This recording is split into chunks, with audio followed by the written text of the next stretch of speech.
Mesdames et messieurs de la presse, distingués invités en vos rangs et titres, chers compatriotes, je vous remercie d'avoir répondu à mon invitation pour ce point de presse consacré à l'examen de la situation politique, économique et sociale de notre pays, la République démocratique du Congo. En ma qualité d'opposant républicain et membre du bureau du Sénat, il est de mon devoir de parler avec responsabilité, objectivité et patriotisme dans l'intérêt supérieur de la nation. Mesdames et messieurs, notre pays traverse certes une période particulièrement complexe, marquée à la fois par de nombreux défis sécuritaires et par des avancées qu'il convient de reconnaître avec honnêteté républicaine. Sur le plan diplomatique, les efforts du gouvernement ont permis de maintenir la question de l'agression contre la République démocratique du Congo au cœur des préoccupations internationales, tandis que la bravoure et la résistance des FARDC et des vaillants combattants Wazalendo ont contribué à contenir les forces hostiles, soutenues militairement et financées par le Rwanda et son président, M. Paul Kagame. Sur ces chapitres, nous reconnaissons en tant que patriotes le mérite du président Félix Antoine Tshisekedi d'avoir identifié et nommé pour la première fois de manière ostentatoire Urbi et Orbi le véritable instigateur, le commanditaire de l'agression de notre pays, M. Paul Kagame. C'est ici l'occasion de rendre un vibrant hommage à tous les militaires et Wazalendo tombés sur le champ d'honneur, ainsi qu'aux populations civiles victimes de cette guerre injuste imposée à notre pays, en leur mémoire, et à celles des victimes de la maladie à virus Ebola, qui sévit depuis quelques semaines. Je sollicite que nous puissions observer une minute de silence. Je vous remercie. Mesdames et messieurs, parlant de la réapparition de cette énième épidémie de la maladie à virus Ebola, j'exhorte nos compatriotes à faire preuve davantage de vigilance et à observer scrupuleusement les consignes édictées par les autorités sanitaires en vue d'en prévenir la propagation. Sur le plan du développement, les programmes de développement local de 145 territoires, PDL 145T en sigle, a favorisé la réalisation d'infrastructures de base dans plusieurs zones rurales. La gratuité de l'enseignement primaire et celle de la maternité constituent également des réformes sociales majeures ayant favorisé l'accès à l'éducation et aux soins de santé des mères et enfants. Au niveau économique, malgré les effets de la guerre et des crises internationales, l'économie congolaise fait preuve de résilience grâce à une meilleure mobilisation des recettes publiques, aux investissements des infrastructures et à l'accès de la République démocratique du Congo au marché international des capitaux à travers l'eurobond, renforçant ainsi ses capacités de financement et sa crédibilité économique. Enfin, la qualification des léopards pour la Coupe du monde de football, 52 ans après l'exploit de 1974, ainsi que les rayonnements internationaux des artistes congolais, illustrent le retour progressif de la RDC sur la scène mondiale. Ces succès constituent une source de fierté nationale, d'unité et d'espoir pour l'avenir du pays. Cependant, en dépit de ces avancées encourageantes, nous demeurons profondément préoccupés par la persistance de la pauvreté, l'augmentation continue du coût de la vie, le chômage massif des jeunes, la recrudescence de la corruption et des détournements des deniers publics, ainsi que par la montée du banditisme urbain, singularisé par le phénomène Kuluna qui nous expose tous. À cela, il faut ajouter les difficultés croissantes de mobilité liées aux embouteillages devenus chroniques dans les principales agglomérations du pays, particulièrement à Kinshasa, Matadi et Lubumbashi, ainsi que les inégalités sociales persistantes qui continuent de fragiliser les conditions d'existence de nos compatriotes et de freiner les aspirations légitimes de la population au mieux-être. Mesdames et messieurs, distingués invités, l'opposition républicaine à laquelle j'appartiens n'est pas une opposition de destruction, ni de haine. Elle est une opposition responsable, attachée aux valeurs démocratiques, à l'unité nationale et à la stabilité des institutions. Mon rôle n'est pas de nier systématiquement des avancées enregistrées, mais plutôt d'alerter, de proposer et de contribuer à l'amélioration de la gouvernance publique. J'estime que la cohésion nationale demeure aujourd'hui une exigence fondamentale face aux menaces sécuritaires qui pèsent sur notre pays. C'est pourquoi j'appelle l'ensemble de la classe politique congolaise à éviter les discours de division, les surenchères inutiles et les manipulations susceptibles d'affaiblir davantage la nation au moment où nos populations de l'Est continuent de souffrir. Je réaffirme également mon soutien indéfectible à nos forces armées de la République démocratique du Congo et aux combattants Wazalendo, ainsi qu'à toutes les initiatives visant à restaurer définitivement la paix, l'autorité de l'État et l'intégrité territoriale de la République démocratique du Congo. Face aux défis actuels, j'ai formulé les recommandations suivantes. 1. Renforcer davantage les capacités opérationnelles et logistiques des forces armées de la République démocratique du Congo afin de garantir une réponse durable face aux menaces sécuritaires. 2.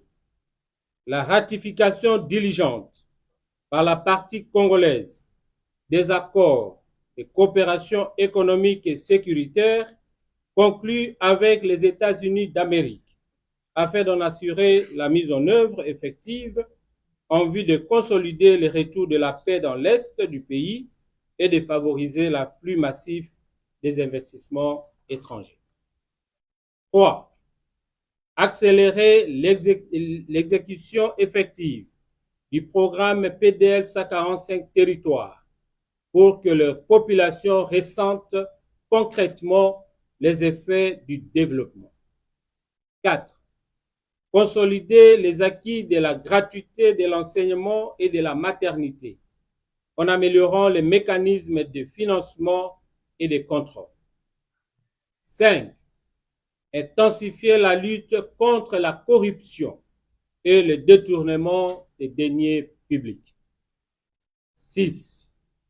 Mener une lutte implacable contre le banditisme urbain afin de restaurer durablement la sécurité publique et la quiétude des citoyens et offrir plus d'opportunités d'emploi aux jeunes. 7. Favoriser un climat politique apaisé fondé sur le dialogue républicain, le respect des institutions et des libertés démocratiques. 8. Placer l'intérêt supérieur de la nation au-dessus des ambitions individuelles et des calculs politiques. Mesdames et messieurs, mes très chers compatriotes, s'agissant du débat relatif à la réforme constitutionnelle projetée dans notre pays, l'Alliance des démocrates humanistes, ADH en sigle, tient à exprimer sa position avec responsabilité, sérénité et hauteur de vue.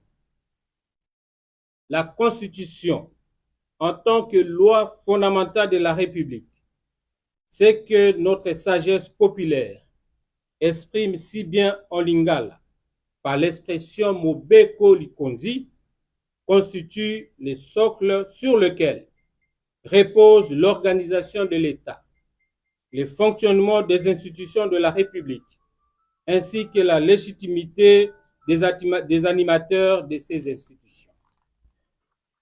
Dès lors, la décision du toucher, soit pour la modifier ou non, soit pour la remplacer ou non, ne peut relever des états d'âme des uns et des autres, encore moins des passions partisanes ou des calculs politiques des circonstances. Il s'agit d'une question vitale pour la nation, dans la mesure où les nouvelles options qui pourraient y être introduites sont susceptibles soit d'ébranler les fondements de l'État, soit au contraire de les renforcer durablement. Pour sa part, l'Alliance des démocrates humanistes considère qu'aucune constitution ne saurait être figée dans le temps. Toute constitution est appelée à évoluer afin de s'adapter aux mutations politiques, économiques, sociales et culturelles de la société qu'elle régit. À cet égard, il convient de rappeler qu'en 20 ans d'existence, la Constitution du 18 février 2006, actuellement en vigueur, celle-ci, a déjà subi une révision. Celle opérée en 2011 par la loi numéro 11/002 du 20 janvier 2011 portant révision de certains articles de la Constitution. Il n'y a donc pas de mystère si l'on envisageait de la modifier une fois encore. Pour rappel, cette réforme de 2011 a concerné les 8 articles suivants. L'article 71, qui prévoyait l'élection du président de la République à la majorité absolue, a été révisé pour prévoir son élection qu'à la majorité simple de suffrages exprimés. 2. Article 110 a institué les droits pour le député national, les sénateurs et le député provincial de retrouver son mandat après l'exercice d'une fonction politique incompatible. 3. L'article 126 prévoit l'ouverture par le gouvernement des crédits provisoires dans le cas de renvoi au Parlement par le président de la République pour une nouvelle délibération du projet de loi des finances. 4. L'article 149 supprime le parquet dans l'énumération des titulaires de pouvoir judiciaire. 5. L'article 197 accorde au président de la République les pouvoirs de dissoudre une assemblée provinciale en cas de crise grave et persistante. C'est après concertation après les bureaux de l'Assemblée nationale et du Sénat. 6. L'article 198 accorde au président de la République le pouvoir de relever un gouverneur de province de ses fonctions en cas de crise grave et persistante après concertation avec le bureau de l'Assemblée nationale et du Sénat. 7. L'article 218 donne au président de la République le pouvoir de convoquer les référendums. 8. Enfin, l'article 226 transfère à la loi la compétence de fixer les modalités d'installation des nouvelles provinces citées à l'article 2 de la Constitution. Donc, nous reconnaissons ce qui précède que notre Constitution a déjà été révisée ou modifiée. Il n'y a donc pas de tabou. De ces 8 articles, je retiens 2 points majeurs. 1. Cette révision de la Constitution a donné au président de la République le pouvoir de révoquer un gouverneur de province en cas de crise persistante qui menace le fonctionnement régulier des institutions provinciales. Je reste encore la première victime de cette révision, parce que j'ai été révoqué par le président Kabila. Avant cette constitution, la version originelle de 2006, le chef de l'État n'avait pas le pouvoir de révoquer un gouverneur. Avec la révision, le constituant lui a donné ses pouvoirs. Deuxième point, nous sommes passés d'une présidentielle de 2 tours à un seul tour. Le président de la République étant désormais élu à une majorité simple, c'est au niveau de l'article 71. Et cette réforme ou cette révision était l'œuvre de PPRD et de regroupement FCC. Il n'y a pas lieu de faire trop de débats quand il faut réfléchir sur la modification, la révision, la réforme de la Constitution. Mesdames et messieurs, distingués invités, ceci démontre que l'adaptation de la Constitution aux réalités du moment n'est ni une nouveauté ni un tabou dans notre ordre juridique. L'expérience comparée des grandes démocraties du monde confirme d'ailleurs cette réalité. Qu'il s'agisse de l'Inde, de la France, de la Belgique, de l'Allemagne ou encore des États-Unis d'Amérique, toutes ces grandes nations ont procédé à de multiples réformes constitutionnelles afin d'adapter leurs institutions aux exigences de leur époque. L'Inde l'a fait 105 fois depuis 1950. La France, 25 fois. La Belgique, 65 fois depuis 1831. Et l'Allemagne, 68 fois depuis 1949. L'ADH, mon parti politique, estime que le débat sur une éventuelle révision de la Constitution doit être abordé avec sérénité,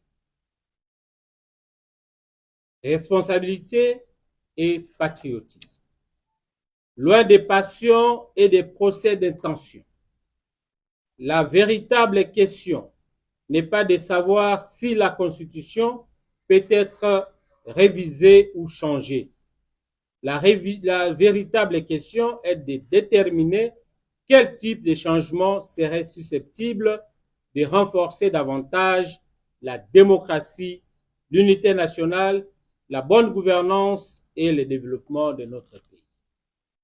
À ce titre, l'ADH soutient notamment 1.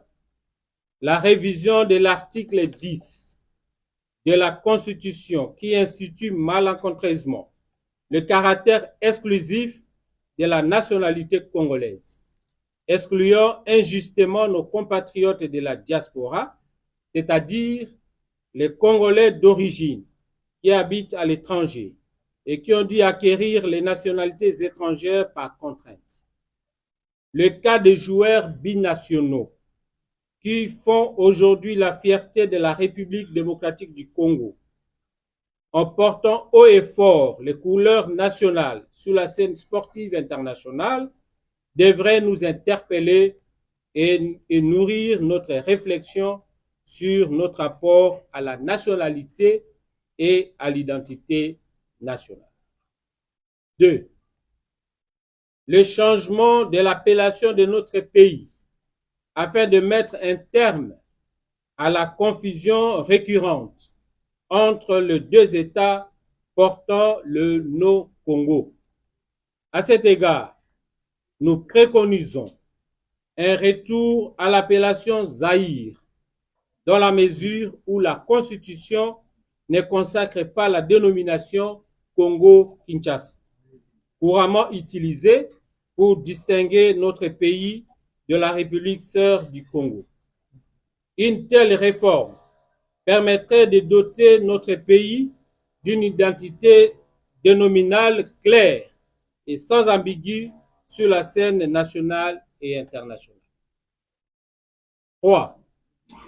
La réforme des articles 104 et 198 de la Constitution en vue d'instaurer l'élection des sénateurs et des gouverneurs de province au suffrage universel direct au niveau des territoires et villes de la province afin de renforcer les légitimités démocratiques et d'éviter les allégations de corruption tant décriées lors de leur élection par les assemblées provinciales.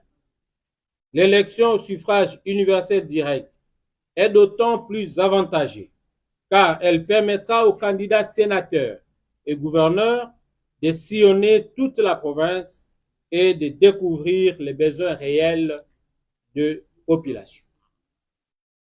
En somme, l'évolution du contexte politique, économique et social du pays justifie pleinement l'engagement d'une réforme constitutionnelle destinée à adapter les institutions et la loi fondamentale aux exigences et aux défis de notre époque.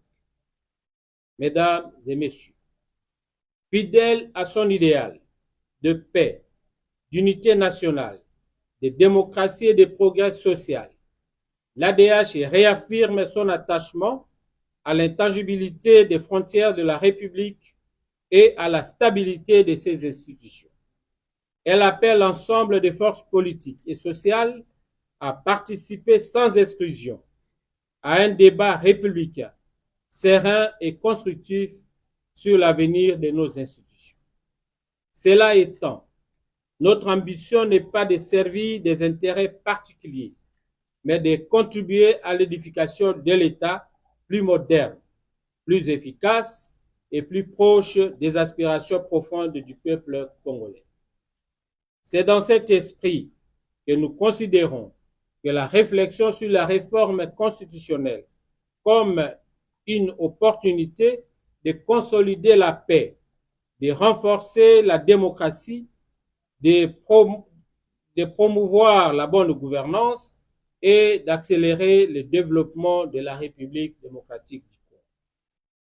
Mesdames et messieurs, chers compatriotes, telle est notre position face à l'actualité en général et plus particulièrement à l'actualité politique nationale, marquée ces derniers temps par la perspective d'une éventuelle réforme constitutionnelle. Que Dieu bénisse la République démocratique du Congo et son peuple. Je vous remercie.